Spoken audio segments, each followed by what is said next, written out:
Monsieur le chef de la délégation du Burkina Faso, Monsieur le chef de la délégation de la République du Niger, Excellences, Mesdames et Messieurs les ambassadeurs du Burkina Faso, du Mali et du Niger, Mesdames et Messieurs les hauts fonctionnaires de la Confédération des États du Sahel, distingués invités, Mesdames et Messieurs.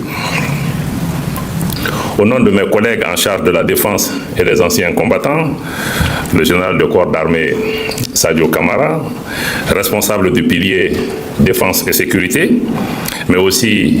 au nom de mon collègue en charge de l'économie et des finances, M. Alousseni Stanou, responsable du pilier développement, mais aussi à mon propre nom, je souhaite à nos frères et sœurs du Burkina Faso et de la République du Niger qui nous font le bonheur de se joindre à nous pour la présente rencontre. Je leur souhaite donc la bienvenue chez eux au Mali en terre AES. Votre participation à la présente réunion des hauts fonctionnaires de la Confédération des États du Sahel, réunissant les experts des trois piliers, à savoir le pilier défense et sécurité, le pilier diplomatie et le pilier développement, donc est la manifestation de la vision de leurs excellences, le capitaine Ibrahim Traoré, président du Faso, chef de l'État, le général d'armée Assimi Goïta, président de la transition, chef de l'État, président de la Confédération des États du Sahel, et le général d'armée Abdourahmane Tchani, président de la République du Niger, chef de l'État. En effet, le 6 juillet 2024, nos chefs d'État ont créé la Confédération des États du Sahel, AES. Cette confédération, bâtie sur les succès indéniables de l'Alliance des États du Sahel,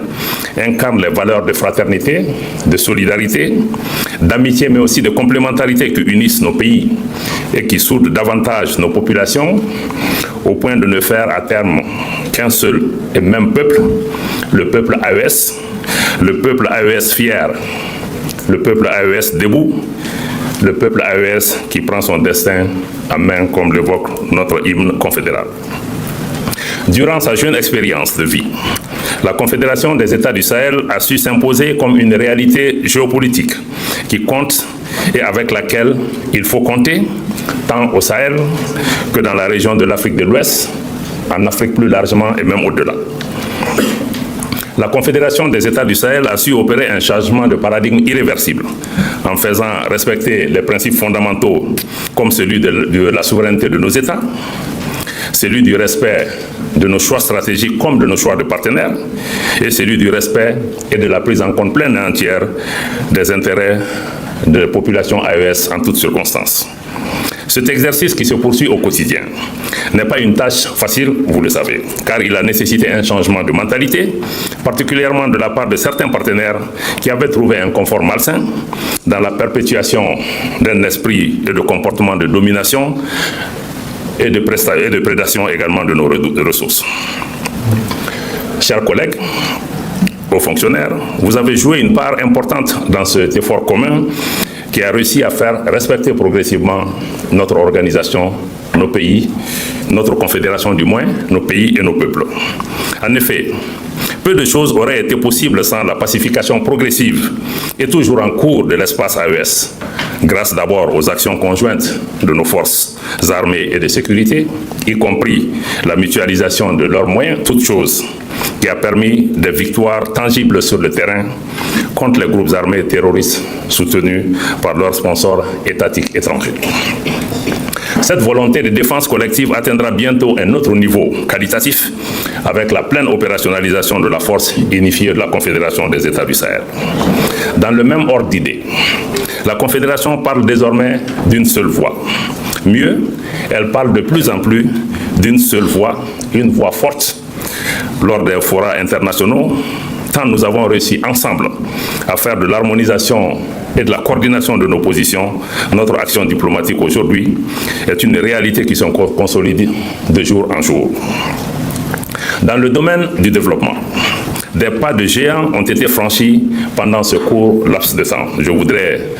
en profiter pour reconnaître et saluer les mesures ayant permis la mobilisation des ressources confédérales et la mise en place des structures de gouvernance pour la gestion des dites ressources et le financement des projets structurants de développement dans notre confédération. Et nos chefs d'État auront l'occasion dans ce cadre de poser un pas extrêmement important en dotant notre confédération d'une banque d'investissement et de développement. Pendant que les 3 piliers réalisent les objectifs qui leur ont été assignés par le Collège des chefs d'État, la communication transversale, mais aussi la mobilisation confédérale ont également œuvré à donner une image et une incarnation de la Confédération des États du Sahel, notamment à travers des identifiants visuels, à travers également un logo, un drapeau, une devise et un hymne de la Confédération. Mieux, aujourd'hui, les populations de la Confédération des États du Sahel sont pleinement conscients et engagés pour contrer aussi l'autre front de la communication qui est la guerre informationnelle qui est imposée à nos pays et contre laquelle, fort heureusement, nos populations ont compris les enjeux. Ils ne laissent plus manipuler. Mieux, nos États aussi se dotent de moyens pour pouvoir nous-mêmes conter notre histoire, partager notre vision, donner notre propre version de nos informations, parler à nos populations dans nos langues, partager l'ambition, la vision de nos chefs d'État et faire en sorte que nous puissions nous réapproprier encore cet espace qui est extrêmement important aujourd'hui, qui est celui de la guerre cognitive, comme nous le disons, parce que nous sommes passés à une autre phase, nous ne sommes pas dans la communication, même la désinformation, c'est la guerre cognitive. Et la guerre cognitive, comme nous le savons tous, vise aujourd'hui à prendre le contrôle du mental et de l'esprit de nos populations pour pouvoir éventuellement en faire des armes qu'on va retourner contre nos propres pays. Je crois que ça, c'est une dimension extrêmement importante que nous sommes en train de travailler aujourd'hui à pouvoir contrer. Excellences, Mesdames et Messieurs, la présente réunion se tient également au confluent d'actes importants qui ont été posés depuis le mois de juillet 2024, date fondatrice de notre confédération. Nous avons collectivement la responsabilité d'évaluer sans complaisance et bien au contraire avec toute la rigueur nécessaire le chemin parcouru, les défis rencontrés, les éventuelles insuffisances à prendre en charge dans le cadre de la feuille de route tracée par le Collège des chefs d'État et de gouvernement. Je le rappelle encore une fois, la feuille de route sur laquelle nous travaillons n'est pas la feuille de route de la présidence malienne, mais il s'agit de la feuille de route adoptée par le Collège des chefs d'État. Donc c'est une œuvre collective. Le Mali aura fait sa petite partition dedans. D'autres pays prendront le train pour pouvoir l'amener à d'autres horizons, mais il s'agit d'une œuvre collective que nous menons aux côtés de nos chefs d'État. À cet égard, vous aurez 4 jours durant à examiner le projet de rapport qui a été élaboré à cet effet, ainsi que le projet de rapport relatif aux discussions entre la Confédération des États du Sahel et la CEDEAO, dialogue qui doit se faire dans le cadre d'un engagement d'entité à entité pour pouvoir prendre en charge les préoccupations de l'ensemble des populations vivant dans cet espace qu'on appelle l'Afrique de l'Ouest. Ce temps vous sera également nécessaire pour examiner le projet d'instruments juridiques relatifs à la poursuite de l'opérationnalisation de la Confédération AES. Votre réunion se tient par ailleurs dans le cadre de la préparation de la toute première session confédérale du Conseil des ministres, prévue les 20 et 21 décembre 2025. Comme nous le savons, dans le cadre de la Confédération, le Conseil des ministres, la session confédérale du Conseil des ministres sera présidée par le président de la Confédération, conformément au traité fondateur. La pluralité des profils réunis ici, chacun maîtrisant son domaine de compétences,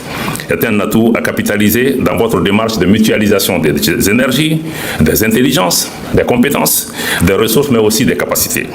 Je vous invite donc, durant vos travaux, à renforcer, comme vous l'avez fait et comme vous l'avez toujours commencé, les échanges dans un climat de fraternité, un climat de convivialité, un climat d'amitié, de respect, de responsabilité et de collégialité, j'allais pouvoir ajouter, conformément à l'esprit de solidarité qui anime la Confédération des États du Sahel. Nous sommes certes 3 pays, mais nous constituons un seul peuple, nous constituons une seule équipe et nous travaillons pour pouvoir gagner en équipe. Donc dans notre confédération, il n'est pas question que l'un joue contre l'autre parce que c'est la même équipe. Donc